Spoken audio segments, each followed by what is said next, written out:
guys, this is Mrs. Kendall, your assistant principal. April is Celebrate Diversity Month, and that means we are here to celebrate everything that makes us unique, everything that makes us different from each other, everything that makes you one of a kind. I wanted to read you guys a book about Keith Haring. He was a gay artist and activist in the 1980s, and he did not mind being different, and he did not mind being weird. He spent his life and his art creating space for other people to feel safe to be themselves. Hope you enjoy. Keith Haring, The Boy Who Just Kept Drawing, by K.A. Haring, Keith's younger sister, and illustrated by Robert Newbecker.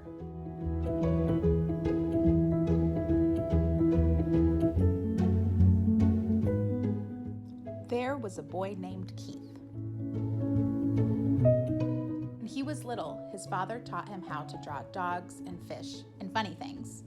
His dad would draw a line, then Keith would draw one. Soon the whole page would be full.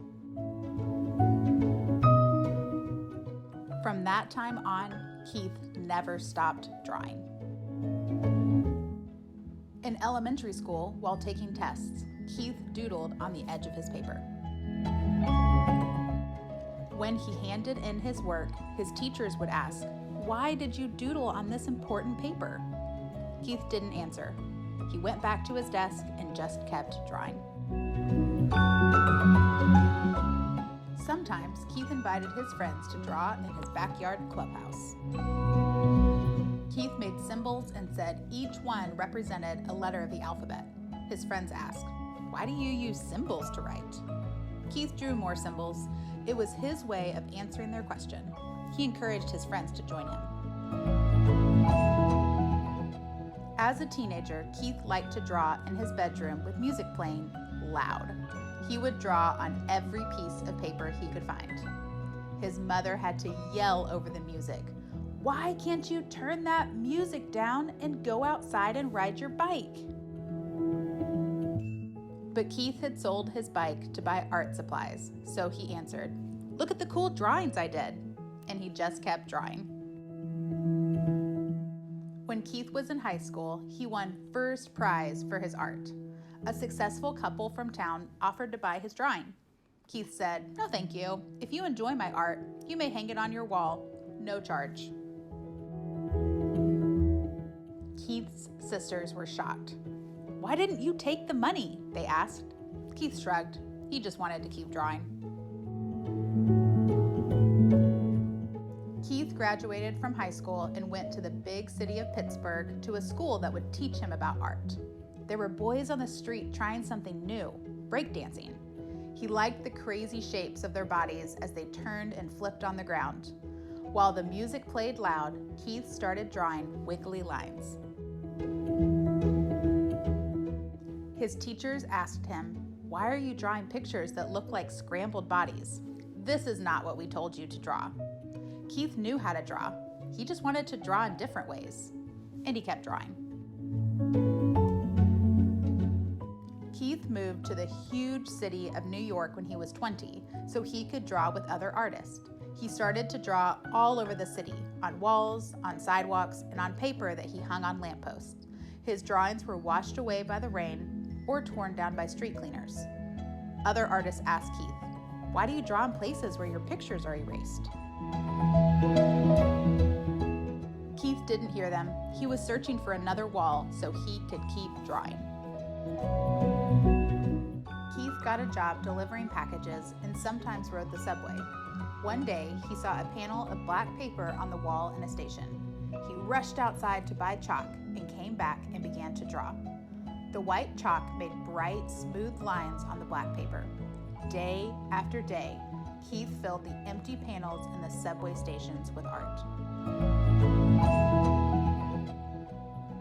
Soon people who rode the subway were looking for the white chalk drawings. No one knew the name of the artist, but his drawings were easy to recognize. People asked him, "Why are you drawing here? What do your pictures mean?" Keith said, "What do you see? You decide what they mean."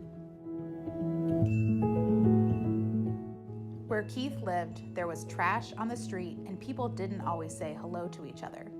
One day, he and his friends cleaned up 20 bags of garbage in front of a long wall. Then Keith painted square faces with smiles and body shapes dancing upside down. The neighbors liked the drawings and stopped by to say thank you. A policeman came by and lectured Keith. "Why did you do this? I have to give you a ticket because you didn't get permission." Keith paid the fine and just kept drawing. Soon people wanted to see more of Keith's drawings, and he was asked to display his work in an art gallery. Art was hung from floor to ceiling, and in between he painted on the walls. Keith invited everyone to come enjoy his work. All of Keith's artwork sold. The gallery owner asked him, "What are you going to do with all this money?" Keith said, "I read in the newspaper that there are kids who don't have enough to eat. I didn't have this money yesterday, and I was happy. If I don't have it tomorrow, I'll still be happy. All children need to eat. I'll send the money to them." The gallery owner gasped, "Why?" Keith just smiled and started to draw again. Now people were inviting Keith to draw in famous museums and exhibit in galleries all over the world.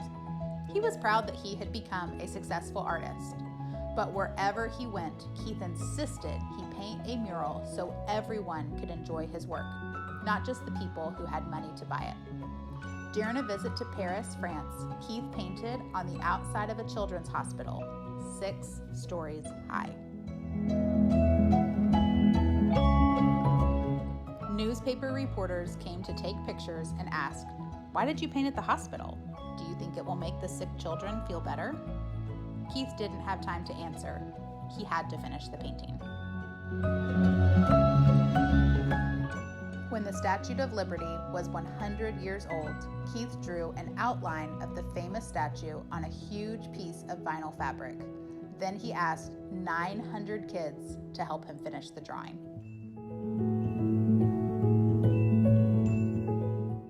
Keith told them, "Draw anything, whatever you want.